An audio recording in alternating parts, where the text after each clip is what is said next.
এবারে মঞ্চে ডেকে নিচ্ছি হবিগঞ্জের মেধাবী প্রতিযোগী, ছোট্ট প্রতিযোগী বশির আহমদকে। হাফেজ বশির আহমদ। আসসালামু আলাইকুম ওয়া রাহমাতুল্লাহি ওয়া বারাকাতুহু। ওয়া আলাইকুমুস সালাম ওয়া রাহমাতুল্লাহি ওয়া বারাকাতুহু। আউযু বিল্লাহি মিনাশ শাইতানির রাজীম। বিসমিল্লাহির রহমানির রহিম। ওয়ালাকাদ মাক্কান্নাকুম ফিল আরদ। আউযু বিল্লাহি মিনাশ শাইতানির রাজীম। বিসমিল্লাহির রহমানির রহিম।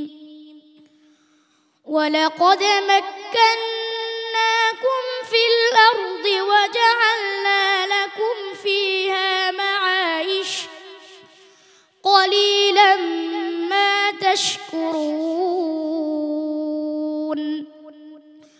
ولقد خلقناكم ثم صورناكم ثم قلنا للملائكة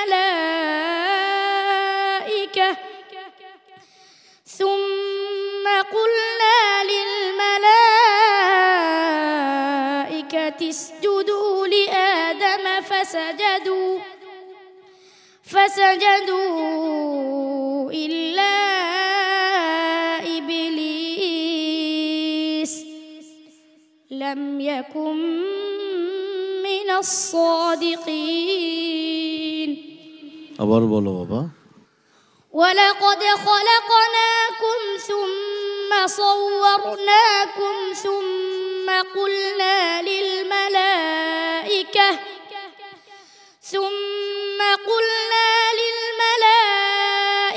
اسجدوا لآدم فسجدوا إلا إبليس لم يكن من الساجدين.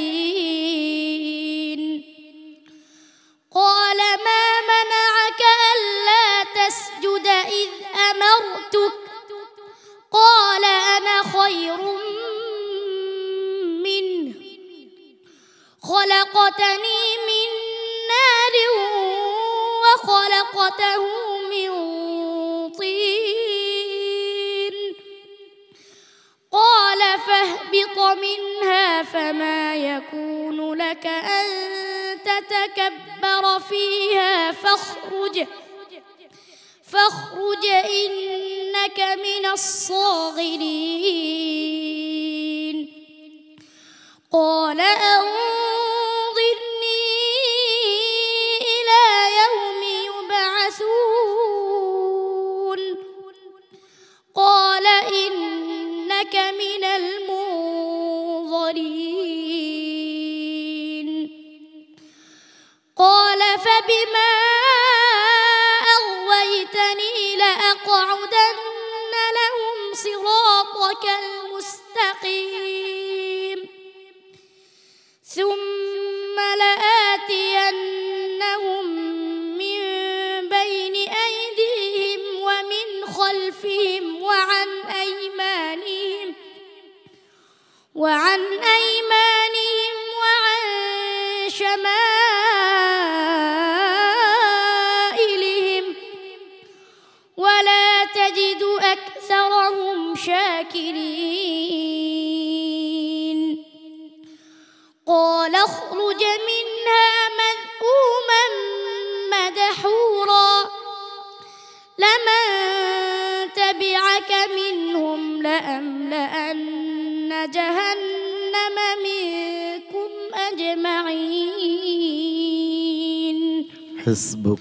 صدق الله مولانا العظيم. সম্মানিত বিচারক হাফেজ মাওলানা আবু ইউসুফ। এই বয়সে এত বড় স্টেজে তেলাওয়াত করা, প্রথমেই আমি মনে করি সে প্রথম স্থান এইভাবে অধিকার করেছে।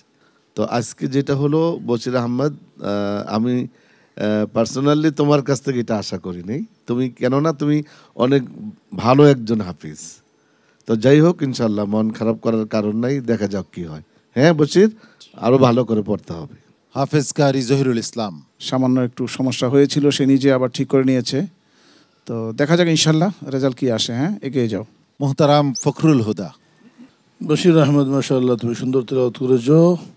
তাজউইদের দিকে আরেকটু খেয়াল রাখবা। সাদ সিরাতাকা এটা সুন্দর হয় নাই। শামাইলিহিমের মুত্তাসিলটা একটু বেশি হয়ে গেছে। উস্তাদুল হুফাজ। জি আলহামদুলিল্লাহ, বশির আহমদ তো বরাবরই সুন্দর তেলাওয়াত করে আসছে আলহামদুলিল্লাহ, আজকেও খুব সুন্দর হয়েছে। তো সামান্য একটু সমস্যা হয়েছে, এতে তুমি মন খারাপ করার কিছু নেই, ইনশাল্লাহ এগিয়ে যাও। ঘাবড়াবার কিছু নেই, মন খারাপ করার কিছু নেই, আল্লাহ সহায়। আসসালামু আলাইকুম ওয়া রাহমাতুল্লাহি ওয়া বারাকাতুহু।